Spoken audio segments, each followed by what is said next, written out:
சட்னி அரைச்சா மசாலா அரைக்க முடியல, மசாலா அரைச்சா மஞ்சள் அரைக்க முடியல, ஒவ்வொன்னுக்கும் தனி மிக்சரா வாங்க முடியும்? வேண்டாம், அல்ட்ரா சாய்ஸ் ப்ரோ இருக்கே, இந்தியாவின் அதிவேக 1000 வாட்ஸ் மிக்சர் கிரைண்டர், வினாடிகளில் கலையும் கரைக்கும் ஒரு சாய்ஸ் ப்ரோ போதும். இனி எதையும் அரைக்கலாம், அதை ஃபாஸ்டா அரைக்கலாம். திருப்பரங்குன்றம் மலை மீது போலீஸ் பாதுகாப்புடன் கார்த்திகை தீபம் ஏற்ற ஹைகோர்ட் மதுரை கிளை உத்தரவு பிறப்பித்துள்ளது. உத்தரவு தொடர்பாக இருதரப்பு வக்கீல் கூறியதாவது: மீடியாவில் நீங்கள் சில விஷயங்கள் பைட்ஸ்ன்னு சொல்லி தவறான சில விஷயங்கள்லாம் நீங்கள் ஃபோட்டோ கார்ட்ஸ் போடுறீங்க. மேல்முறையீடு எது, கண்டெம்ட்டுக்கு மேலே மேல்முறையீடு எது, அது உங்களுக்குள்ளே நிறையா கன்ஃபியூஷன்ஸ் இருக்குது. இது அப்படியே நீங்கள் என்ன பீப்புள்கிட்ட என்ன கொண்டு போயிருங்க, மேல்முறையீடு ஆகிடுச்சு, தள்ளுபடி ஆகிடுச்சுங்கலாம் சொல்கிறீங்க. பட் அது தவறான ஒரு கருத்து. ஏற்கனவே உயர்நீதிமன்றத்தில் மனுதாரர் ராம ரவிக்குமார் ஒரு வழக்கு தாக்கல் செய்கிறாங்க. அதோடு அவங்களோட இன்னும் 3 பேர் அரசு பாண்டி, இன்னொரு கார்த்திகேயன், இன்னொரு 3 பேர் சேர்ந்து தாக்கல் செய்கிறாங்க. எல்லாரோட ப்ரேயரும் ஒரே ப்ரேயர் தான்.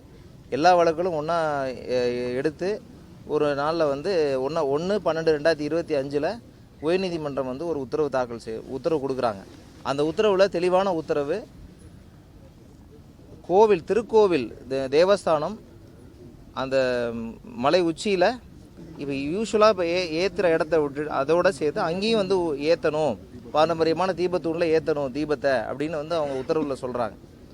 இப்போ அந்த எங்களோட ப்ரேயர், மனுதாரோடைய ப்ரேயரே என்னென்னா, அவருடைய மனுவோட கோரிக்கை என்னென்னா, 1996 கொடுக்கப்பட்ட தீர்ப்பின்படி மனுதாரர், ஏன்னா அந்த 96லேருந்து தமிழ்நாடு அரசோ இந்து சமய அறளைத்துறையோ இல்லை திருக்கோயில் தேவஸ்தானமோ அந்த உத்தரவை இன்னைக்கு வரைக்கும் செயல்படுத்தலை. அப்போ அந்த உத்தரவை செயல்படுத்தணும். அப்போ கோவில் அந்த இடத்துல தீபம் உச்சியில் ஏற்றணும்.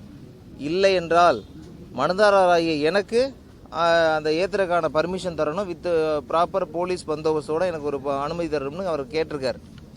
நீதிமன்றம் என்ன உத்தரவு போடுறாங்கன்னா, 1/12/2025 மனுதாரர் இந்த கோரிக்கை இல்லாமல் மெயின் ப்ரேயரே அலோவ் பண்ணிடுறாங்க.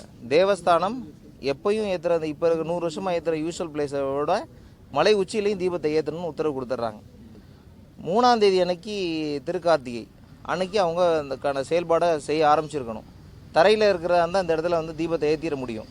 மலை உச்சியில் இருந்தால் மினிமம் ஒரு 3 மணி நேரமாவது மேலே எல்லா பொருளையும் எடுத்துகிட்டு போகணும்.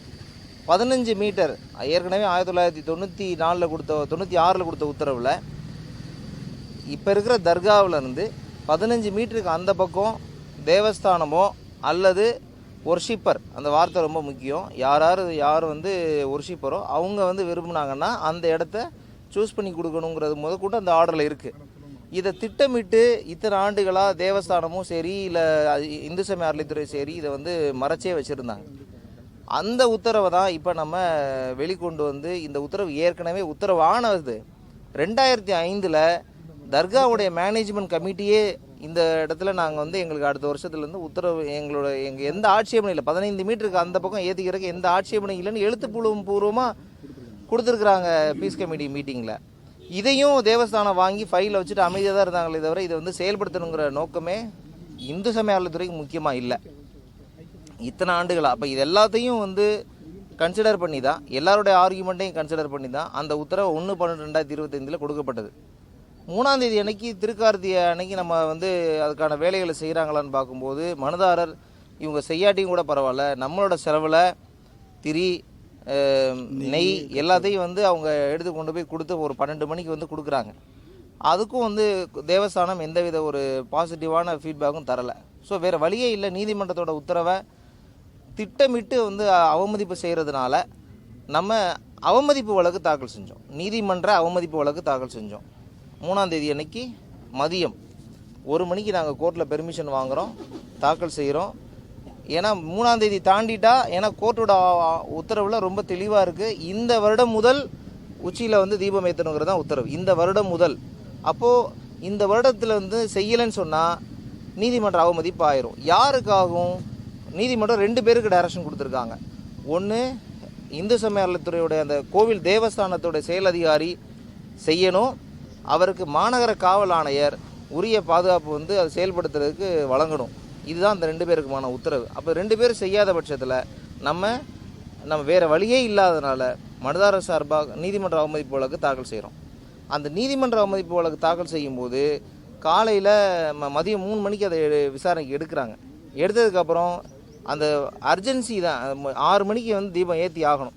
அப்போ அர்ஜென்சி 5 மணிக்கு நாங்கள் வந்து வீடியோ கான்ஃபரன்ஸில் 2 பேரும் அப்பியர் ஆக சொல்லுங்கன்றாங்க. 5 மணிக்கு யாரும் அப்பியர் ஆகலை. 5 மணிக்கு வந்து தேவஸ்தானம் சார்பாக ஆஜரான வழக்கறிஞர் என்ன சொல்கிறாரு, நான் ட்ரை பண்ணேன், அவங்க வந்து எங்கே இருக்காங்கன்னு தெரியல, டெம்பிள் ஈவோ அப்படின்னு சொல்லிட்டாங்க. அப்போது போலீஸ் கமிஷனராக ஆஜராவார்னு பார்த்தா அவரும் ஆஜராகலை. திருப்பி வந்து அட்வொகேட் ஜெனரல் அப்பியர் ஆகி தான் நான் 6 மணி வரைக்கும் தீபம் ஏற்றலாங்கிற அந்த ஒரு டைம் சொன்னதுனால சரி 6:05க்கு எடுப்போம், அது வரைக்கும் வெயிட் பண்ணுவோம், இது ப்ரீ மெச்சூர் ஸ்டேஜ்னு அவங்க ஒரு கிரவுண்ட்ஸாக சொன்னாங்க. அதனால் திருப்பி 6:05க்கு எடுத்தாங்க. 6:05க்கும் அவங்க ஏற்றப்படலை மலை உச்சியில். அதனால தான் நீதிமன்றம் ஏன்னு சொன்னால் தமிழ்நாடு காவல்துறையை பொறுத்த வரைக்கும் இந்த மதுரை மாநகரத்துடைய காவல் ஆணையரே நீதிமன்ற அவமதிப்பாளராக இருக்கார். அப்போது தமிழ்நாடு போலீஸ், குறிப்பாக மதுரை மாநகர போலீஸ் வந்து கண்டிப்பாக நம்மளுக்கு சப்போர்ட் இருக்க வாய்ப்பே இல்லை. ஏன்னா அவங்க வந்து கோர்ட்லேயும் வந்து எந்த சப்போர்ட்டும் இல்லை, நேரடியாக வந்து ஆஜராகவும் இல்லை, விசிலையும் ஆஜராகலை. அரசாங்க வக்கீலே அவங்களுக்கு இவ்வளோ ஆதரவாக பேசும்போது வேறு வழியே இல்லாமல் ஏற்கனவே மனுதாரர் கேட்ட ஆல்டர்னேட்டிவ் ப்ரேயரான இந்த மனுதாரரே போய் மலை உச்சியில் விளக்கு ஏற்றுறதுக்கான அனுமதியை விற்று சிஎஸ்எஃபோட பாதுகாப்போடு கொடுக்குறாங்க. இப்போ வந்து ஒரு ரிப்போர்ட்டர் கேட்டாங்க, சிஎஸ்எஃபோட அவங்களுக்கு வந்து தொழில் பாதுகாப்பு படை தானே, இவங்களுக்கு என்ன வந்து அதிகாரம் இருக்குது அப்படின்னு கேட்கும்போது அது விஷயமா வந்து இது முக்கியமான ஒரு பாயிண்ட்டாக பெஞ்சில் வந்து அவங்க சொன்னாங்க. இப்போ இந்த பாயிண்ட்டுமே ரைஸ் பண்ணாங்க அப்பீல். இப்போ இந்த உத்தரவு வந்து நேற்று செயல்படுத்தி இருந்திருக்கணும், உயர்நீதிமன்றம் கொடுத்த உத்தரவு. அந்த உத்தரவு செயல்படுத்தப்படலை. இம்மிடியேட்டாக நேற்றே என்ன சொன்னாங்க, நைட்டு அப்பீல் போயிட்டோம், நீங்கள் ரிஜிஸ்ட்ரிகிட்ட செக் பண்ணிங்கன்னு கமிஷனர் ஆஃப் போலீஸ் சொன்னாங்க. நாங்கள் நேற்றே செக் பண்ணி பண்ணோம். சரி, அதனால தான் நம்ம சட்டத்துப்பூர்வமாக நடக்கணுங்கிறதுனால நாங்கள் திரும்பி வந்துட்டோம், எந்த பிரச்சனையுமே பண்ணலை. ஆனால் ரொம்ப நீங்கள் எல்லா மீடியாஸ் இருந்தீங்க, இதில் யாருமே வந்து இந்த மனுதாரர்கள் வந்து அங்கே எந்த பிரச்சனையுமே பண்ணலை. ஈவன் மனுதாரருடைய வழக்கறிஞர்களும் யாருமே அங்கே இல்லை. எல்லாருமே 6 மணி வரைக்கும் நாங்கள் இங்கே நீதிமன்றத்தில் இருந்தோம். ஆனால் திட்டமிட்டு வந்து நீதிமன்றத்தில் வந்து காவல்துறை தரப்பில் சொன்னது என்னென்னா, மனுதாரர்கள் அங்கே வந்து கலவரத்தை உருவாக்குனாங்க, மனுதாரர்கள் எல்லாருமே வந்து அங்கே வந்து பிரச்சனையை உருவாக்கிட்டாங்க, இவங்களால தான் இங்கே பெரிய ரயாட் ஆகிருச்சு, எங்களால் வந்து கண்ட்ரோல் பண்ண முடியல, இதெல்லாம் விஷயங்களை சொன்னாங்க. அப்போது நாங்கள் அந்த 6 மணிக்கு 6 மணிக்கு உத்தரவு வாங்கிட்டு நாங்கள் இங்கே வந்து ரீச் ஆகவே 8:30 மணி ஆயிடுச்சு. 8:30 மணிக்கு இங்கே யாருமே இல்லை. அப்போ 144 போடுறதுக்கான அவசியமும் அங்கே இல்லை. இருந்தாலும் நீதிமன்ற உத்தரவை செயல்படுத்த விடக்கூடாதுங்கிற அந்த ஒரே ஒரு காரணத்தோட தமிழ்நாடு காவல்துறை, குறிப்பாக மதுரை மாநகர காவல்துறை தமிழ்நாடு அரசோட பேச்சை கேட்டுட்டு உயர்நீதிமன்றத்தோட உத்தரவை வேணுமெனே திட்டமிட்டு செயல்படுத்த மறுத்தாங்க. இன்றைக்கி அப்பீலும் வந்துருந்துச்சு. அப்பீல் இன்றைக்கே காலையில் வந்து விசாரிக்க எடுத்துட்டாங்க. டீட்டெயில் ஆர்கியூமெண்ட்டை அவங்க தமிழ்நாடு அரசாங்கம் சார்பாக வந்து ரெண்டு சீனியர் அட்வொகேட்ஸும் வந்து பேசி அட்வொகேட் ஜெனரல்ஸ் பேசினாங்க. எல்லாத்தையுமே நாங்கள் எங்களோட எல்லா வாதங்களும் முடிந்தது. இப்போ தீர்ப்பு தனி நீதிபதி திரு ஜிஆர் சுவாமிநாதன் அவர்கள் கொடுத்த உத்தரவு சரிதான். ஏன்னா தமிழ்நாடு அரசாங்கத்துடைய காவல்துறை ஒத்துழைப்பு சுத்தமாக தரலை. அப்போது நீதிமன்றத்தோட உத்தரவை செயல்படுத்தும் பொருட்டு மனுதாரருக்கு அவருடைய ஆல்டர்னேட்டிவ் ப்ரேயர் வந்து கொடுத்ததில் எந்த தவறும் இல்லை அப்படின்னு வந்து தெளிவாக இப்போ தள்ளுபடி பண்ணிட்டாங்க. மதுரை உயர்நீதிமன்ற கிளையின் 2 நீதிபதிகள் திரு ஜெயச்சந்திரன், திரு கே ராமகிருஷ்ணன் அவர்கள் அமர்வு தற்போது வழங்கிய தீர்ப்பு முழுக்க அரசியல் சட்டத்திற்கு எதிரான ஒரு தீர்ப்பு. இந்த தீர்ப்பு அரசியல் சட்டத்தின் உரிய பிரிவுகள், அரசியல் சட்டத்தில் உத்தரவாதம் செய்யப்பட்டுள்ள செப்பரேஷன் ஆஃப் பவர்ஸ், யாருக்கு என்னென்ன அதிகாரம், பாராளுமன்றத்துக்கு என்ன அதிகாரம், சட்டமன்றத்துக்கு என்ன அதிகாரம், நீதித்துறைக்கு என்ன அதிகாரம், நிர்வாகத்துறைக்கு என்ன அதிகாரம் என்பவற்றை கணக்கில் கொள்ளாமல், குறிப்பாக the central industrial security force act 1968 என்ற சட்டத்தையும் கருத்தில் கொள்ளாமல் பல்வேறு உச்சநீதிமன்ற தீர்ப்புகளை புறந்தள்ளி இன்றைய தீர்ப்பானது வழங்கப்பட்டிருக்கிறது. இந்த தீர்ப்பு ஒரு அரசியல் சட்ட நெருக்கடியை ஏற்படுத்தியுள்ளது. தமிழ்நாடு அரசு இதற்கு எதிராக உச்சநீதிமன்றத்தில் மேல்முறையீடு உடனே செய்ய வேண்டும் என்று கோருகிறோம். இந்த தீர்ப்பு எப்படி அரசியல் சட்ட ரீதியாக தவறு என்பதை சுருக்கமாக நாங்கள் சொல்கிறோம். அதாவது சிஐஎஸ்எஃப் போலீஸை என்ன வேலைக்கு பயன்படுத்த முடியும் அப்படின்றது அந்த சட்டத்தில் இருக்குது. The central industrial security force act 1968 அந்த சட்டத்தோட நோக்கமாக பாராளுமன்றத்தில் 1968 நிறைவேற்றப்பட்ட அந்த சட்டத்தின் நோக்கமாக better protection and security of industrial undertakings owned by the central government. ஒன்றிய அரசின் நிறுவனங்கள், அரசாங்க நிறுவனங்கள் இவர்களுக்கு பாதுகாப்பு கொடுப்பதற்காக உருவாக்கப்பட்டது தான் சிஏஎஸ்எஃப் போலீஸு. இந்த பாதுகாப்பு தவிர வேறு பணிகளுக்கு சிஎஸ்எஃப் போலீஸை பயன்படுத்த முடியாது. அப்படி ஒவ்வொரு நீதிபதியும் சிஎஸ்எஃப் போலீஸை நீதிமன்ற தீர்ப்பை அமல்படுத்துவதற்கு அனுப்புனா அரசியல் சட்டப்படி அது சரியா? உதாரணத்துக்கு எடுத்துக்கோங்க, சபரிமலை வழக்கில் உச்சநீதிமன்றத்தின் 5 நீதிபதிகள் கொண்ட அமர்வு சபரிமலையில் பெண்களை அனுமதிக்க வேண்டும் என்று தீர்ப்பு கொடுத்தாங்க. இன்னைக்கு வரை கேரளா அரசாங்கம் அதை அமல்படுத்தலை. சங் பரிவார அமைப்புகள் அங்கே சட்டம் ஒழுங்கு பிரச்சனையை உருவாக்குறதுனால அதை இன்னைக்கு வரை அனுமதிக்கலை. இப்போ உச்சநீதிமன்றம் சிஏஎஸ்எஃப் ஃபோர்ஸ் அனுப்பி இந்த உத்தரவை கேரளாவில் பெண் பக்தர்களை கூட்டி சென்று அமல்படுத்துங்கள் என்று சுப்ரீம் கோர்ட் சொல்ல முடியுமா? சொல்லுங்கள். இதே தனி நீதிபதி திரு GR சுவாமிநாதன் அவர்கள் முன்பு நூற்றுக்கணக்கான நீதிமன்ற அவமதிப்பு வழக்கு இருக்குங்க. எந்த வழக்கில் சிஎஸ்எஃப் ஃபோர்ஸை வச்சு இம்ப்ளிமெண்ட் பண்ண சொன்னாங்க? சொல்லுங்கள். எந்த வழக்கில் சொல்லியிருக்கிறாங்க? ஆயிரக்கணக்கான நீதிமன்ற அவமதிப்பு வழக்குகள் இந்த நீதிமன்றத்தில் பெண்டிங் இருக்கு. அப்படி இருக்கிற போது ஒரு கண்டெம்ட்டுக்கான பவர் என்ன? ஒரு அதிகாரி நீதிமன்ற உத்தரவை செயல்படுத்தவில்லை என்றால் அந்த அதிகாரி மீது நீதிமன்ற அவமதிப்புக்கு நோட்டீஸ் அனுப்பி அவங்க தரப்பு விளக்கத்தை கேட்டு வில்ஃபுல் டிஸ்ஒபீடியன்ஸ் அப்படின்னு இருந்தால் தான் வேணும்னே நீதிமன்ற உத்தரவை அமுல்படுத்த மறுக்கிறாரா என்பதை பரிசீலித்து அவங்களுக்கு 4 வாரம் டைம் கொடுத்து அதற்கு பிறகு அவர்கள் தண்டிக்கலாம். அப்படி இல்லாமல் ஏற்கனவே போட்ட ரிட் பெட்டிஷன் ஆர்டரை நடைமுறைப்படுத்துவதற்கு சிவில் கோர்ட் போல இபி ப்ரொசீடிங்ஸ் போல ஒரு நீதிமன்றத்தில் செய்ய முடியுமா என்றால் நிச்சயம் செய்ய முடியாது. அதை 2 நீதிபதிகள் அமர்வு அதை ரத்து செய்வார்கள் என்றுதான் எல்லோரும் எதிர்பார்த்தோம். ஆனால் துரதிர்ஷ்டவசமாக 2 நீதிபதிகளின் தீர்ப்பும் அரசியல் சட்டத்துக்கு எதிராக அமைந்திருக்கிறது என்பதுதான் ஒரு வருத்தமான ஒரு விஷயமாக நாங்கள் பதிவு செய்கிறோம்.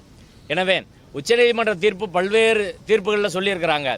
ஒரு சட்டத்தில் ஒரு அதிகாரிக்கு என்ன கடமை விதிக்கப்பட்டு இருக்கிறதோ அதைத்தான் நீதிமன்றம் செய்ய சொல்லணும். சிஏஎஸ்எஃப் போலீஸுக்கு என்ன கடமை? உயர்நீதிமன்றத்தை பாதுகாப்பது. உயர்நீதிமன்ற கேம்பஸுக்குள்ளே ஏதாவது நடந்தால் அதில் நடவடிக்கை எடுக்கலாம். ரோட்டில் ஒரு சம்பவம் நடக்குது, இந்த ரோட்டில் உயர்நீதிமன்றத்துக்கு வெளியில் ரோட்டில் ஒரு சம்பவம் நடந்தால் அந்த சம்பவத்துக்கு சிஎஸ்எஃப் போலீஸ் போய் நடவடிக்கை எடுக்க முடியுமா? ஒரு ஜட்ஜு கூப்பிட்டு நீங்கள் அங்கே ஒரு சம்பவம் நடக்குது, நீங்கள் போய் அந்த ஒரு மர்டர் நடக்குது, ஒரு ரேப் நடந்திருக்கு, நீங்கள் போய் நடவடிக்கை எடுக்கன்னு சொல்ல முடியுமா? அப்படி சொல்ல முடியாது. உயர்நீதிமன்ற சிஎஸ்எஃப் யாரோட கண்ட்ரோலில் இருக்குது? தலைமை நீதிபதியோட கண்ட்ரோலில் இருக்குது. தலைமை நீதிபதியோட அனுமதி இல்லாமல் சிஎஸ்எஃப் போலீஸை பயன்படுத்த முடியாது. இப்போ ஒரு மாநில அரசு அரசியல் சட்டத்தில் இந்த நீதிமன்ற உத்தரவை அமலாக்கும் பொறுப்பு என்பது மாநில அரசுக்கு நிர்வாகத்துறைக்கு வழங்கப்பட்டிருக்கு. அந்த நிர்வாகத்துறை அதிகாரத்தை நீதித்துறை தானே கையில் எடுத்து சென்ட்ரல் கவர்மெண்ட் ஃபோர்ஸை அனுப்புனா இங்கே ஸ்டேட் கவர்மெண்ட் ஃபோர்ஸுக்கும் சென்ட்ரல் கவர்மெண்ட் ஃபோர்ஸுக்கும் ஒரு பிரச்சனை வரக்கூடிய ஒரு சூழல் உருவாகுமா இல்லையா? இதைத்தான் அரசியல் சட்டம் சொல்லுதா? மாநில அரசுன்றது எஸ்ஆர் பொம்மை வழக்கில் செப்பரேட் கான்ஸ்டியூஷனல் யூனிட்னு சொல்கிறாங்க. அதற்கான இறையாண்மை இருக்குது. மாநில அரசின் இறையாண்மையை கோர்ட்டே மதிக்கலன்னா யார் மதிப்பா?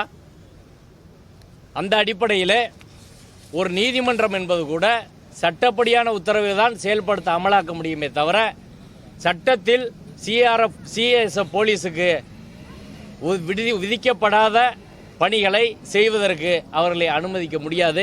இப்படி ஒவ்வொரு ஜட்ஜும் ஏன் உத்தரவை நடைமுறைப்படுத்தலை, ஏன் உத்தரவை நான் சிஎஸ்எஃப் போலீஸை வச்சு நடைமுறைப்படுத்துகிறேன், மதுரை கார்பரேஷனுக்கு ஒரு டைரக்ஷன் கொடுத்தோம் ஆக்கிரமிப்பு எடுக்க சொல்லி, அவங்க ஆக்கிரமிப்பு எடுக்கலை, அதனால் ஆக்கிரமிப்பு எடுக்க சொல்லி நாங்கள் இங்கே ஹைகோர்ட்டில் இருக்க ஃபோர்ஸ் அனுப்புகிறோம். சரி, சிஎஸ்எஃப் ஃபோர்ஸ் இருக்கிறதுனால அனுப்புகிறீங்க. ஒரு 10 வருஷத்துக்கு முன்னாடி சிஎஸ்எஃப் போலீஸே இல்லையே, அப்போ யார் அனுப்புவீங்க? எப்படி அனுப்ப முடியும்? இப்போ அடிப்படையில் ஏற்கனவே நேற்றைய தினம் நீதிபதி திரு GRS அவர்கள் போட்ட உத்தரவு என்பது அரசியல் சட்டப்படி செல்லாது. இன்று 2 நீதிபதிகள் அந்த உத்தரவு சரி என்று சொல்லியிருப்பது முழுக்க அரசியல் சட்ட விரோதமானது. மாநில அரசின் இறையாண்மைக்கு அரசியல் சட்டத்தில் உத்தரவாதம் செய்யப்பட்ட செப்பரேஷன் ஆஃப் பவர் என்பதற்கு எதிரானது. இதற்கு எதிராக தமிழ்நாடு அரசு உடனே விரைந்து உச்சநீதிமன்றத்திலே மேல்முறையீடு செய்து நீதியை, மாநிலத்தின் உரிமையை நிலைநாட்ட வேண்டும் என்று கேட்டுக்கொள்கிறோம். வெற்றிவேல் முருகனுக்கு. நீதியரசர் GR சுவாமிநாதன் அவர்களுடைய அமர்வில் இன்றைக்கு வரலாற்று சிறப்புமிக்க ஒரு அற்புதமான தீர்ப்பானது வழங்கி இருக்கிறாங்க. இன்றைக்கு மதுரை மாநகரனுடைய கமிஷனர் அவர்களுடைய பாதுகாப்பின் கீழ் தேவையான அளவுக்கு காவல்துறை பாதுகாப்போட சேர்ந்து இன்றைக்கு திருப்பரங்குன்றத்தில் தீபம் ஏற்ற வேண்டும் அந்த தீபத்தூணில என்று நீதியரசர் அவர்கள் சொல்லி இருக்காங்க. இரண்டாவது, நீதிமன்றமானது தானாக முன்வந்து நேற்று போடப்பட்ட 144 அந்த தடை உத்தரவை அது என்ன இருக்கு ஸ்குவாஷ் பண்ணியாச்சு. முழுக்க நீதியரசர் அவர்கள் ரத்து செய்திருக்கிறார்கள்.